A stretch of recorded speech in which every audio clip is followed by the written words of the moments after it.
Hello student. आज आपका पहला क्लास है एम एस पेंट का।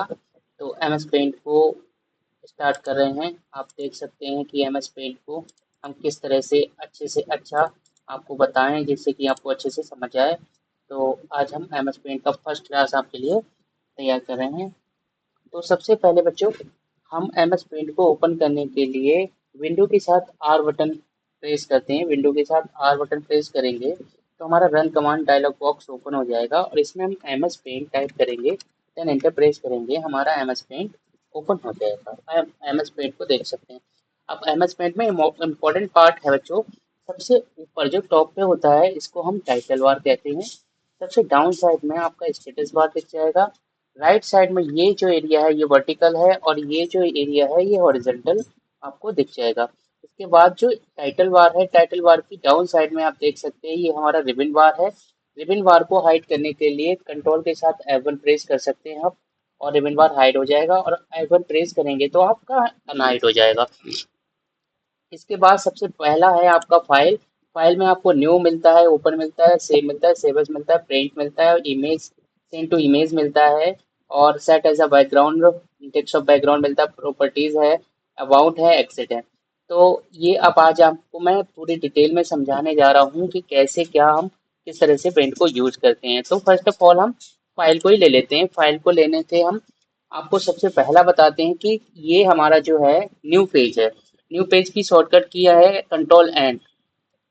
कंट्रोल एन करेंगे हम तो हमारा न्यू पेज इस तरह से ओपन हो जाएगा। इसके बाद आप सेकंड देख सकते हैं। सेकंड है आपका ओपन। ओपन की शॉर्टकट की होती है कंट्रोल ओ, और एस आपका कंट्रोल एस, और सेवस के लिए आप F12 प्रेस कर सकते हैं। और इसके बाद आपको देख सकते हैं नेक्स्ट है आपका होम। होम पे आपको मिलेगा कट कॉपी पेस्ट।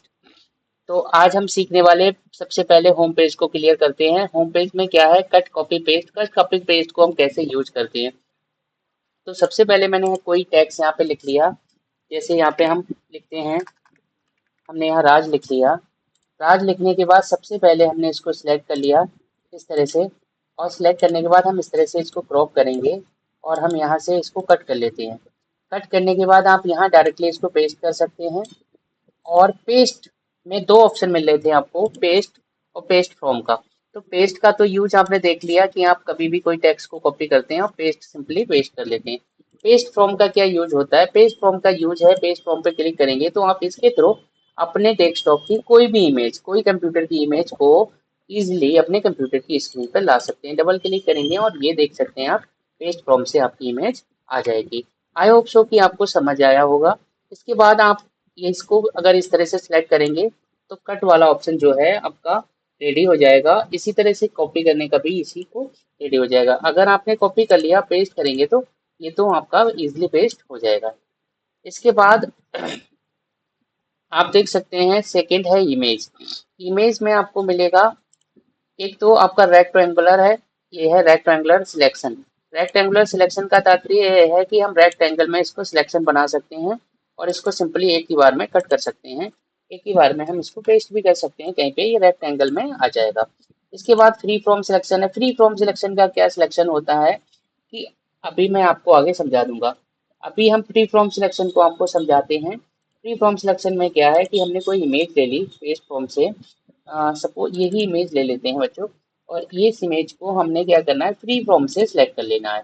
यहाँ है फ्री फ्रॉम, फ्री फ्रॉम से हमने सिलेक्ट किया और इस तरह से हमने एक फ्री फ्रॉम से सिलेक्शन बना लिया इसके ऊपर। और हमने इतनी इमेज सिलेक्ट की है, इतनी इमेज सिलेक्ट करेंगे। देन जहाँ से स्टार्ट किया वहीं खत्म कर दिया हमने। राइट बटन प्रेस करेंगे माउस का और इन्वर्ट सिलेक्शन में जाएंगे। अगर हम डायरेक्टली इसको डिलीट करेंगे तो इमेज डिलीट होगी। अगर इन्वर्ट सिलेक्शन के साथ हम इसको डिलीट करेंगे तो ये हमारे पीछे का बैकग्राउंड जो है वो डिलीट हो जाएगा। देख सकते हैं बच्चों, आपको मैं एक बार दिखाता हूँ। अगर हम डायरेक्टली इन्वर्ट सिलेक्शन बनाने के बाद हम डायरेक्टली डिलीट करते हैं तो ये डायरेक्टली हमारी इमेज डिलीट हो जाएगी। और अगर हम इन्वर्ट सिलेक्शन लगाते हैं इसी तरह से सिलेक्शन बनाने के बाद, तो हमारा बैकग्राउंड जो है कि सिलेक्ट बैकग्राउंड जो है, बैकग्राउंड का इमेज का वो डिलीट हो जाएगा। आप देख सकते हैं। इसके बाद आप देख सकते हैं सिलेक्ट ऑल। सिलेक्ट ऑल के बारे में तो आपको पता है। इन्वर्ट सिलेक्शन आप देख रहे हैं कि ये भी इन्वर्ट सिलेक्शन के बारे में हमने आपको बता दिया। यहाँ डिलीट, अभी हम आपको ट्रांसपेरेंट सिलेक्शन के बारे में बताने जा रहे हैं। ट्रांसपेरेंट सिलेक्शन का क्या यूज है और कैसे यूज है। तो सबसे पहले हम यहाँ पे एक शेप से ओवल लेते हैं। आप देख सकते हैं इस तरह का हमने एक ओवल लिया है। ओवल लेने के बाद हमको इसको ओवल को एक इमोजी शेप दे देते हैं हम। आपको इस तरह से एक इमोजी शेप दे देते हैं। आप देख सकते हैं इस तरह से एक इमोजी शेप हमने इसको दे दिया है। और इमोजी शेप देने के बाद हम इसको सबसे first of all select all कर लेते हैं। देन सिलेक्ट ट्रांसपेरेंट सिलेक्शन को ऑन कर लेते हैं और क्रॉप में जाके हम इस वाली इमेज को इस तरह से सिलेक्ट कर लेते हैं। और कीबोर्ड से हमें शिफ्ट वाला बटन होल्ड करना है, माउस के लेफ्ट वाले बटन से इसको इस तरह से बनना है। तो आप देखें ये इस तरह से एक इमेज जो है ट्रांसपेरेंट सिलेक्शन में रन करने लगेगी। आई होप सो कि आपको ये समझ आ गया होगा। इसके बाद हम आपको बताते हैं आगे। आगे क्रॉप है, रिसाइज है। रिसाइज का क्या यूज है, रिसाइज का यूज बताते हैं। पेज फ्रॉम से हम कोई इमेज ले लेते हैं। इमेज लेने के बाद हमने इस वाली इमेज को ले लिया और यहाँ हमने इस तरह से इसको क्रॉप कर लिया। यहाँ रेक्ट एंगल सिलेक्शन लेने के बाद हमने इस इमेज को इस तरह से सिलेक्ट कर लिया और यहाँ हमने इसको क्रॉप कर लिया। अब हम रिसाइज में जाते हैं। रिसाइज में जाने के बाद इस तरह से रिसाइज की शॉर्टकट की होती है कंट्रोल W। हम रिसाइज में जाने के बाद यहाँ पिक्सल्स में जाते हैं और मेंटेन एस्पेक्ट रेशियो को हटाते हैं और यहाँ हम इस पिक्चर का साइज बनाते हैं 170 140। हमने हाइट रखी है 170 और वर्थ वेट रखी है 140। हम 140 170 कर देते हैं, चेंज कर लेते हैं आपस में और ये देखते हैं हमारी इमेज इस तरह से तैयार हो जाती है। आप लोगों को बता दूं कि अगर आप किसी भी फॉर्म वगैरह में कोई इमेज लगा रहे हैं किसी भी फॉर्म में, तो अगर आपको उसका फॉर्मेट चेंज करना होता है तो सबसे बेस्ट तरीका है कि आप पेज में उसको चेंज कीजिएगा। हमने इस इमेज को अभी क्रॉप किया है और अभी हमें इसको फॉर्मेट चेंज करना है इसका।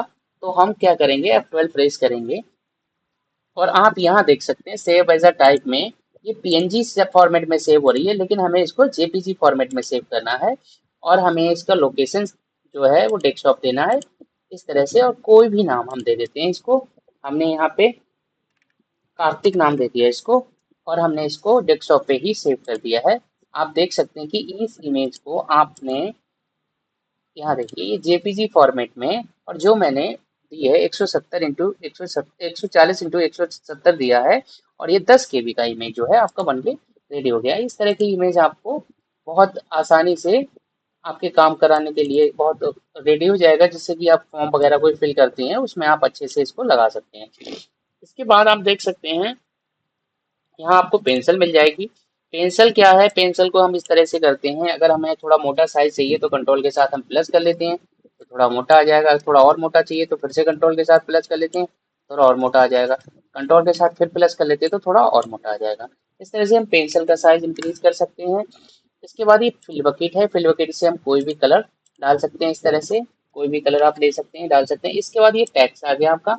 इस टेक्स्ट का क्या यूज है, टेक्स्ट का यूज ये है कि यहाँ देखते हैं आप, हमने यहाँ राज कंप्यूटर लिखा और हमने इस टेक्स्ट को इस तरह से मल्टी कलर देना है। तो मल्टी कलर हम इसको कैसे देंगे, तो हमने क्या करना है, यहाँ से इरेजर ले लेना है। इरेजर का साइज बढ़ाने के लिए कंट्रोल के साथ प्लस होल्ड करेंगे और इस तरह से सेकेंड कलर में जाएंगे, जो बैकग्राउंड कलर है इसको हम सिलेक्ट कर लेंगे और हमने कलर डाल दिया ग्रीन।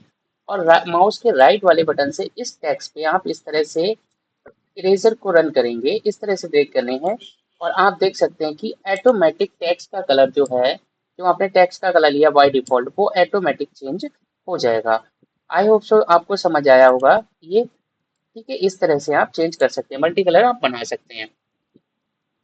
इसके बाद आपको टेक्स्ट समझ आ गया होगा, इरेजर समझ आ गया। पिकर का यूज बता देते हैं हम आपको। पिकर जो है प्रिंट में, इसको क्या काम होता है इसका, पिकर का। अभी आप बाय डिफॉल्ट इसका कलर देख रहे हैं, ये ऑरेंज कलर है इसका, फोरग्राउंड कलर का। और अभी हम पिकर से इसको इस पे क्लिक करेंगे तो इसका ब्लू कलर हो जाएगा। अब पिकर से हम इसी तरह से अगर यहाँ क्लिक करेंगे तो ये व्हाइट कलर का जाएगा। इसका पिकर का मतलब ये पिचकारी की तरह काम करता है, ये कलर को ऑब्जर्व करता है, सोख लेता है। इसके बाद मैग्नीफायर जो है, मैग्नीफायर हमारा हमें जूम आउट और जूम इन करने के लिए मिलता है।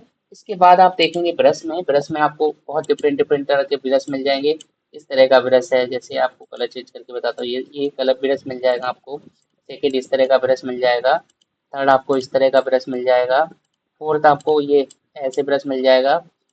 फिफ्थ आपको ये वाला ब्रश मिलेगा। सिक्स आपको ये वाला ब्रश मिल जाएगा। 7 आपको इस तरह से मिल जाएगा, फिर आपको ये मिल जाएगा इस तरह का। ठीक है, तो आप इस तरह से कोई भी पेंटिंग वगैरह तैयार कर सकते हैं।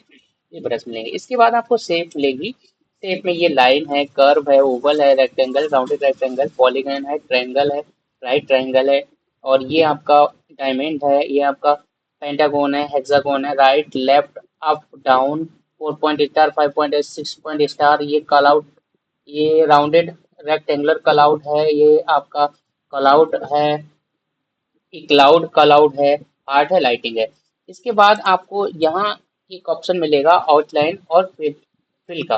तो इसको कैसे यूज करते हैं हम इसके बारे में आपको बताते हैं। तो हमने इसको इस तरह से पेज को कंट्रोल के साथ स्क्रॉल किया और पेज को छोटा कर लिया है। आप देख सकते हैं पेज को छोटा करने के लिए कंट्रोल के साथ आप स्क्रॉल करेंगे तो पेज आपका ऑटोमेटिक छोटा हो जाएगा। तो हमने इस तरह से छोटा कर लिया पेज को, और पेज को छोटा करने के बाद ये शेप्स में लाइन का एक कलर लाइन ले लिया, और लाइन को हमने कॉर्नर टू कॉर्नर इस तरह से मिला देना है। इसके बाद आप देख सकते हैं इस तरह से आपको, सॉरी, इस तरह से आपको मिला, कॉर्नर टू कॉर्नर मिला के फिल बकेट को ले लेना है। फिल बकेट को लेने के बाद सबसे पहले हम येलो कलर लेते हैं, फिर हम ऑरेंज कलर लेते हैं, फिर हम रेड कलर लेते हैं, और यहाँ पे हम लास्ट में ये ब्राउन कलर ले लेते हैं। इसके बाद हम पिक्सल्स पे जाएंगे, रिसाइज में जाने के बाद पिक्सल्स पे जाएंगे और मेंटेन एक्सपेक्ट रेशियो को हटा देंगे, और 1216 नंबर है वहाँ पे बंद कर देंगे। अगेन हम रिसाइज में जाएंगे, 1216 नंबर था वही हम यहाँ पे फिर से डाल देंगे। ये देखेंगे आपका कलर तैयार हो गया। अब हम क्या करते हैं, उसका यूज कैसे हम करेंगे वो हम बताते हैं आपको। जैसे हमने यहाँ रेक्टेंगल ले लिया, रेक्टेंगल लेने के बाद देखिएगा अगर हम यहाँ इस पर कोई भी कलर डालते हैं इस तरह से, तो ये देखिएगा इस तरह से आपका प्रॉपर ओवल में कलर नहीं पड़ेगा। तो उसमें डालने के लिए आपको क्या करना है, फिर से ओवल लेना है। इस तरह से ओवल लेने के बाद आपको इसको प्रॉपर सटा के इस तरह से रख देना है। इसके बाद आप जाएंगे यहाँ और यहाँ सॉलिड कलर कर देंगे, यहाँ फिर से सॉलिड कलर कर देंगे। अब आप देखेंगे कि आप इसमें कोई भी कलर प्रॉपर फिल कर सकते हैं। आई होप सो आपको समझ आ गया होगा आउटलाइन और फिल का बारे में। इसी तरह से लाइनिंग का है, लाइनिंग को मोटा और पतला करने के लिए आपको ये मिल जाता है। इसके बाद मैंने आपको बताया था ये टाइटल बार है, टाइटल बार की राइट साइड में 3 बटन, क्लोज, मैक्सिमाइज और मिनिमाइज। इसके बाद यहाँ पे ये देख रहे हैं क्विक एक्सेस टूल बार है। इसके नीचे आप देखेंगे यहाँ पे ये मिलेगा आपको टाइटल बार। टाइटल बार की राइट साइड में 2 बटन होते हैं, जूम आउट और जूम इन। ये आपको इस तरह के 2 बटन मिल जाएंगे। इसके बाद आपका होम तो आपको कवर करा दिया मैंने बच्चों। इसके बाद ये आप व्यू है, व्यू में आपको जूम आउट जूम इन मिल जाता है, 100% हो जाता है। और ये रूरल बार हो जाता है। रूरल बार का मतलब है पैमाना। आपको अगर कोई इमेज को माप के करनी है कि कितने मीटर में कितना अपना डायमेंशन के साथ निकालनी है, तो आप इस टाइप उसे मेजरमेंट करके निकाल सकते हैं। ये आपका स्टेटस बार को आप यहाँ से एक्टिव कर सकते हैं, यहाँ से डीएक्टिव कर सकते हैं। एक ग्रेडियंट होती है, ग्रेड लाइन अगर लगानी है आपको तो ग्रेड लाइन लगा सकते हैं, ग्रेड लाइन हटानी है तो आपको हटा भी सकते हैं। आई होप सो आपको इतना पूरा समझ आ गया होगा बच्चों। Thank you so much.